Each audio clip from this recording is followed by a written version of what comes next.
História dos meus mais antigos antepassados de quem muito me orgulho descender. 30 de junho de 1109, torna-se Rainha de Leão e Castela, Dona Urraca, minha 28ª avó, 6 vezes minha avó, por morte de seu pai Afonso VI, Rei de Leão e Castela.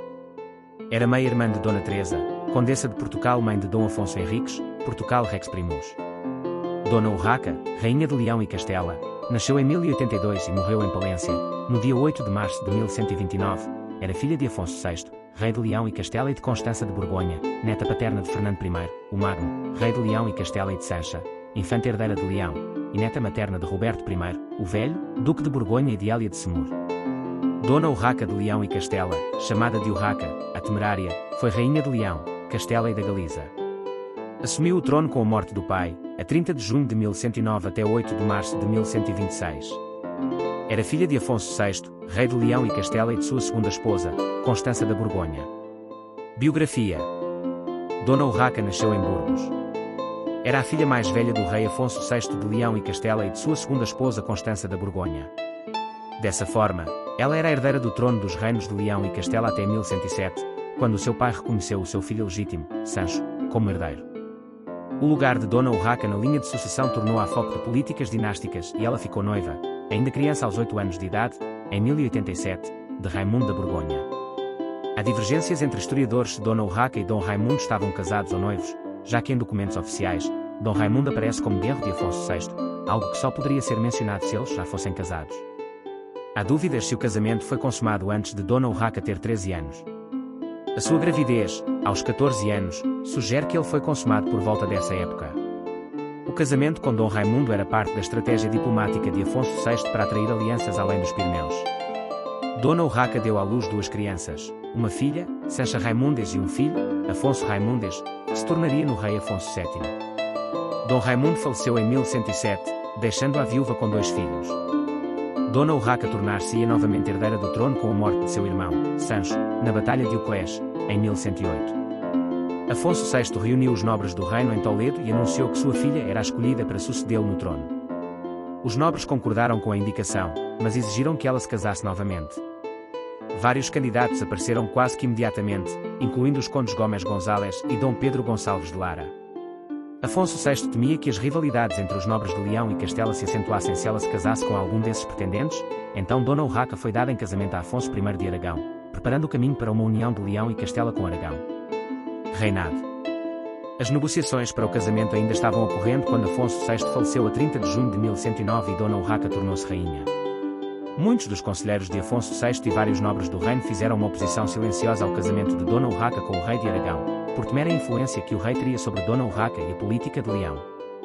Mesmo tendo protestado contra o casamento, Dona Urraca cumpriu o desejo do pai e do Conselho Real e continuou as negociações do casamento, mesmo desconfiando das inúmeras demandas de Afonso I de Aragão. O casamento quase que imediatamente fez eclodir rebeliões por toda a Galiza. Nobres galegos temiam que sua influência no reino de Leão pudesse ser diminuída em favor de Afonso I e os nobres aragoneses. Uma facção formou-se a partir de clérigos franceses, cuja influência política cresceu durante o primeiro casamento de Dona Urraca, temendo agora perder seus privilégios. Uma segunda facção formou-se com nobres galegos, que disputavam influência em ambas as cortes. Temiam que o centro de poder pudesse mudar se o casamento fosse consumado. As fações foram articuladas pela sua meia-irmã legítima, Dona Teresa de Leão, Condessa de Portugal, minha 28ª avó, 12 vezes minha avó. Acreditavam que o casamento poderia ameaçar a posição de Afonso Raimundes como herdeiro, fruto de seu primeiro casamento. Assim, um dos primeiros atos dos recém-casados foi assinar um pacto onde os monarcas garantiam soberania sobre seus próprios reinos, declarando seus futuros filhos herdeiros, e, no caso de essa união não ter frutos, o cônjuge que vivesse mais, sucederia o outro no trono. A facção galega dividiu-se, uma liderada por Diego Gelmires, arcebispo de Santiago de Compostela, que defendia a posição de Afonso Raimundes como sucessor do trono, e outra liderada pelo conde Dom Pedro Froilas de Trava. Um terceiro grupo de oposição ao casamento real formou-se na corte, liderada pelo conde Gomes González, cuja motivação contra Dona Urraca e Afonso I de Aragão era movida pelo medo de perder poder, sensação logo confirmada quando Afonso I apontou nobres de Aragão e Navarra para postos importantes no reino e como tenentes de fortalezas. Da Galiza, o conde de Trava criou uma facção contra os monarcas, ao reclamar os direitos hereditários de Afonso Raimundes. Em resposta à rebelião galega, Afonso I marchou com seu exército sobre a Galiza e, em 1110, restabeleceu a ordem após derrotar as forças locais, no castelo de Monterroso. A rebelião galega contra o poder real foi apenas o começo de uma série de conflitos políticos e militares que, com as personalidades opostas de Dona Urraca e Afonso I e sua aversão mútua, deram origem a uma guerra civil contínua nos reinos hispânicos nos anos seguintes. O relacionamento íntimo dos monarcas era muito ruim. Dona Urraca acusou Afonso I de violência doméstica e abuso e separou-se dele em 1110. Além das suas objeções ao modo de lidar de Afonso com os rebeldes, o casal teve uma grande discordância sobre a execução de alguns deles que se submeteram à rainha, contando com sua misericórdia. Além disso, muitos nobres se opunham à figura de Afonso, logo um futuro herdeiro da rainha tornou-se um assunto político de grande importância. Uma aliança entre Afonso de Aragão e o conde Dom Henrique de Portugal culminou na Batalha de Cantespina, em 1111, na qual o amante de Dona Urraca e principal apoiante Gomes González foi morto. Ele foi logo substituído em ambos os papéis por outro conde, Dom Pedro González de Lara, que assumiu a luta e a paternidade dos dois filhos de Dona Urraca. No outono de 1112, uma trégua foi negociada entre Dona Urraca e Afonso com a anulação do seu casamento. Embora Dona Urraca recuperasse as Astúrias, Leão e Galiza, Afonso I ainda ocupava uma área significativa de Castela, onde Dona Urraca gozava de grande apoio, enquanto a sua meia-irmã Dona Teresa e seu marido, o conde Henrique, ocupavam Zamora e Extremadura. Recuperar essas regiões e expandir-se para terras muçulmanas ocuparia boa parte da política externa de Dona Urraca.